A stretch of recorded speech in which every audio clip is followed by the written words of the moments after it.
Fala rapaziada, beleza? Começando mais um vídeo, vamos para a aula 36, né? Eu sempre que eu digo a aula entre aspas, né? Mas vamos lá. Gerenciando sua oficina mecânica, o retorno do investimento. Vamos lá. Comprar um equipamento e mais um, e mais um, e mais um, sempre será a necessidade da oficina mecânica. Vaidade ou um hábito do empresário que compra por impulsos, sem pensar no boleto que vai chegar, sem pensar no retorno que esse investimento ou não irá trazer e quando ocorrerá de fato. Dependendo da região e do tipo de serviço, facilitar a verificação do veículo no elevador permite vender mais serviços. Óbvio. Caso do scanner número 16 da oficina. Não entendi isso. Claro que esse número citado, 16, foi fictício, mas pode ocorrer de uma oficina ou centro de reparação. Por exemplo, lá na nossa matriz tem 8 scanners. Temos 8 scanners e 6 enciclopédias. Renan, precisa de 8 scanners? Não sei, mas usam todos. Enfim, vamos lá. Ter vários equipamentos de diagnóstico, alguns com pouco uso, outros que são usados uma vez por ano, será que o empresário sabe quanto custa esse equipamento, suas atualizações e principalmente quanto de retorno esse equipamento apresenta e é utilizado em horas vendidas de mão de obra em diagnósticos na oficina? Eu vou dar um ponto aqui. Exatamente. Eu sempre falo que são aprendizados. Eu sempre falo aqui de quanto que eu errei, quanto a gente errava, que a gente não fazia certo e a gente aprendeu o certo não, né? Quanto que a gente fazia, não fazia alguma coisa, a gente começou a fazer alguma coisa diferente. Eu não gosto de falar o certo, a gente começou a fazer alguma coisa diferente. Que é o seguinte, é colocar meta por scanner. É simples, coloca meta por scanner. O scanner custou 15 mil reais, beleza. Por mês, nós temos 8 scanners. 8 scanners. Por mês, cada scanner, ou cada scanner não, ou soma, temos que ter 60 diagnósticos pagos. O mínimo de tanto. O mínimo de tanto. A gente precisa cobrar 60, 200 diagnósticos do mínimo de 10 reais cada um. A gente precisa cobrar 200 diagnósticos, cada um 45 reais, 90 reais, 180 reais, 15 reais, 17 reais, foda-se. Você coloca meta de diagnóstico pago, pago. Não importa se o cliente aprovou o orçamento ou não. Ele pagou o diagnóstico? Você tem essa meta? Essa nossa meta, nós criamos em 2014, 14 ou 13, 14 ou 13, mais ou menos isso. 14 ou 13 que nós criamos, eu vou chutar 14. Então nós criamos essa meta desde aquela época, sempre nós alcançamos nossa meta. Assim, nunca teve um mês, essa acho que foi uma das metas que a gente nunca deixou de bater. Sempre nós batemos essa meta. Então será que você tem essa meta também? Enfim, nós temos meta para máquina de limpa de bico, nós temos meta para osciloscópio, temos meta para transdutor de pressão, temos meta para analisador de poluente, temos meta para diagnóstico de bomba de combustível, temos vários tipos de meta. Que é isso, Renan? Meta para isso? Temos que ter. Quem criou isso não foi a gente. Foi consultoria. A consultoria chegou para a gente, sentou e perguntou: por que vocês não têm esse tipo de meta, gente? Porque a gente nem imagina como é que isso vai ajudar a gente. Não, isso vai ajudar vocês sim. Se vocês fizerem isso, vai acontecer isso, isso, isso, isso, isso, aquilo. Ah, é? É. Mas e também pode acontecer outra coisa. Ah, vai acontecer e outra coisa pode acontecer. Vamos colocar a meta em prática. Enfim, não sei se você coloca, mas enfim, talvez seja uma dica. Vamos lá. Peraí. Diagnóstico, será que... Aqui, ó, tá aqui. Diagnóstico na oficina, tá? Será que ao invés de comprar mais um scanner, poderia avaliar e investir em outro equipamento como um elevador? Ou de repente vender alguns deles e com esse dinheiro comprar apenas um que pode fazer o mesmo diagnóstico de 4 ou 5 scanners? Ou mesmo, será que o empresário cobra o diagnóstico com a utilização desse equipamento de diagnóstico automotivo? Caso do alinhamento de direção. É um equipamento que requer um investimento alto, na casa de dezenas de milhares de reais, e que deve ter um controle bem feito para que valha a pena tal investimento e se tenha um retorno em um prazo determinado. Portanto, não adianta investir se for pouco utilizado, se for pouco visível aos clientes.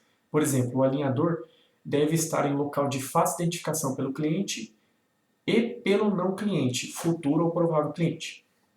Portanto, para se vender um alinhamento de direção, deve ter uma fácil identificação visual, placas que chamem a atenção, promoções, utilizar as redes sociais, etc. Além disso, entender e criar procedimentos que permitem fazer mais vendas sobre esse serviço. Afinal de contas, o carro já está na posição de outras verificações.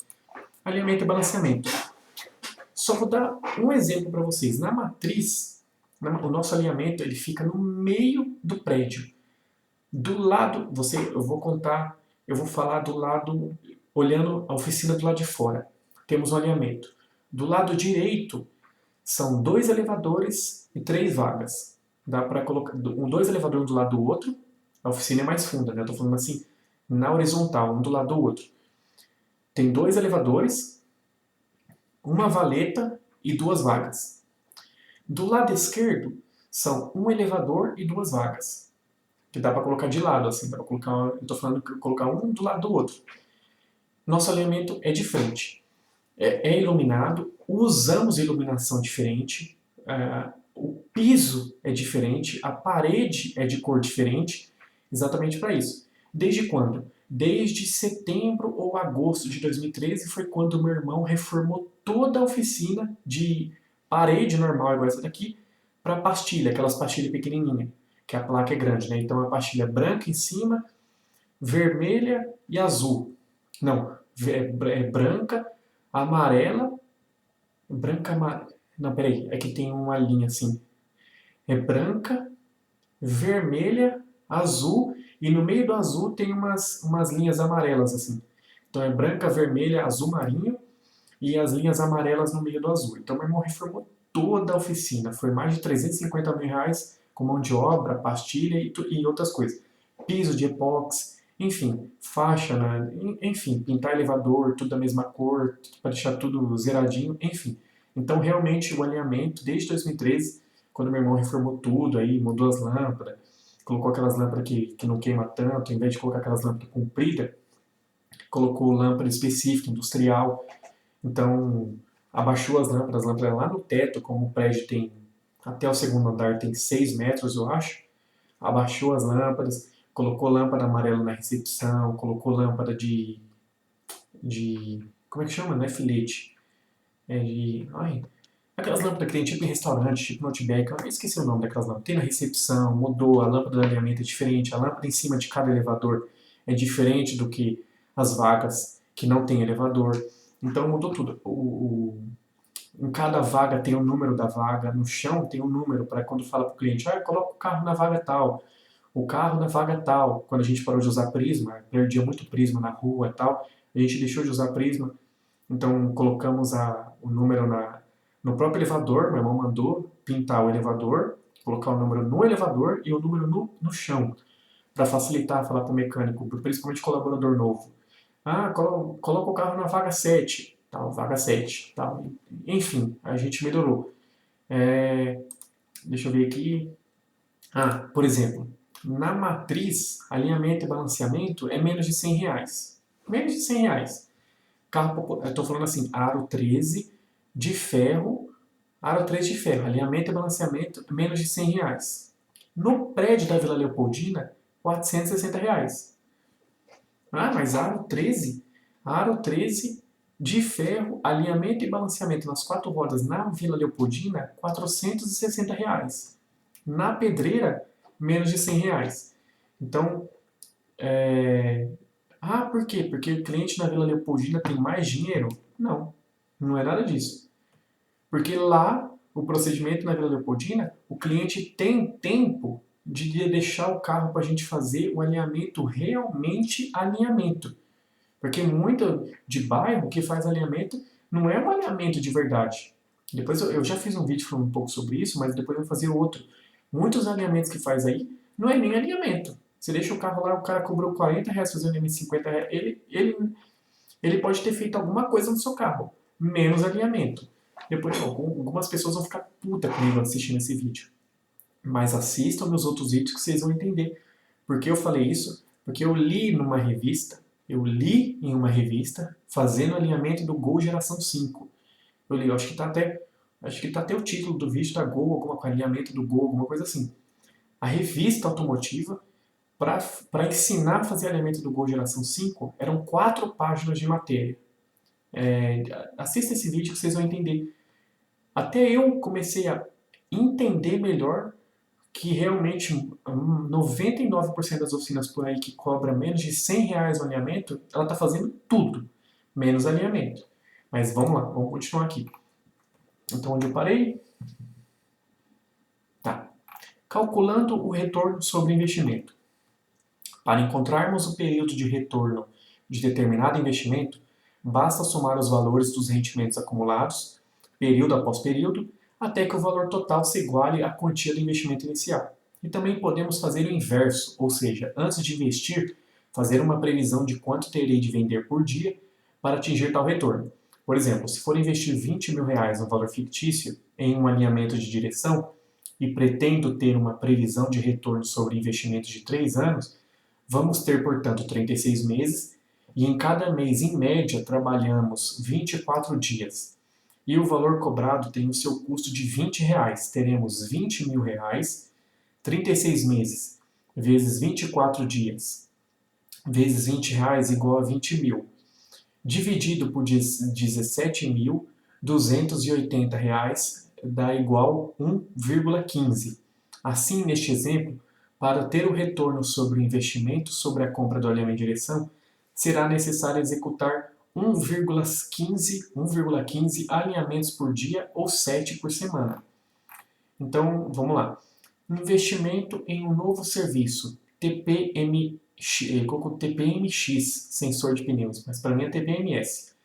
Não adianta comprar uma nova ferramenta ou um novo equipamento sem saber se o mesmo será útil e utilizado e trará retorno à oficina. Conclusão: comprar ferramentas deveria ser igual a morar em um apartamento pequeno com um guarda-roupa pequeno. Só posso comprar um novo tênis se eu vender ou doar o tênis velho. Só posso comprar um novo terno se vender o terno que não uso mais. Por mais que um não cabe, por mais não, né? Pois mais um não cabe no meu apartamento. Na oficina podemos adotar as mesmas práticas, porque comprar mais um scanner sem vender os mais antigos com pouca utilização seria uma opção e poderia muito bem vender para centros de oficina que atendam carros mais antigos e assim geram fluxo de caixa e compram um novo scanner. Nós, o meu irmão tem 2 colaboradores de todos os nossos que eles foram contratados, já avisado, assinado o acordo, tudo que quando oficinas parceiras não têm scanner que atenda o carro do cliente deles, nós podemos ir de moto ou de carro até a oficina, recebemos o valor antes, recebemos o valor, dá o dinheiro, ou passa cartão, a gente leva a maquininha e nós fazemos o diagnóstico do carro. Nós fazemos o diagnóstico, tal, apagamos a luz, fazemos um diagnóstico de falha. Nós também nós alugamos scanner também, ou scanner mensal ou scanner avulso. Às vezes o cara fala, tô com uma Land Rover aqui, tem como deixar o seu scanner aqui uma semana até o carro ir embora? Alugamos o scanner também. Nós fazemos isso desde 2016. Então, que gera um bom caixa pra gente. Tem muita empresa que não quer. Ela fala, nem atendo, entra a BMW aqui uma vez por mês, entra a Audi uma vez por mês e tal. Então, às vezes, o cara prefere um serviço avulso. Às vezes ele vai trocar uma cinta do airbag, às vezes ele vai fazer uma retífica e precisa do scanner, ele prefere contratar do que comprar um scanner. Não vale a pena. Não vale a pena mesmo.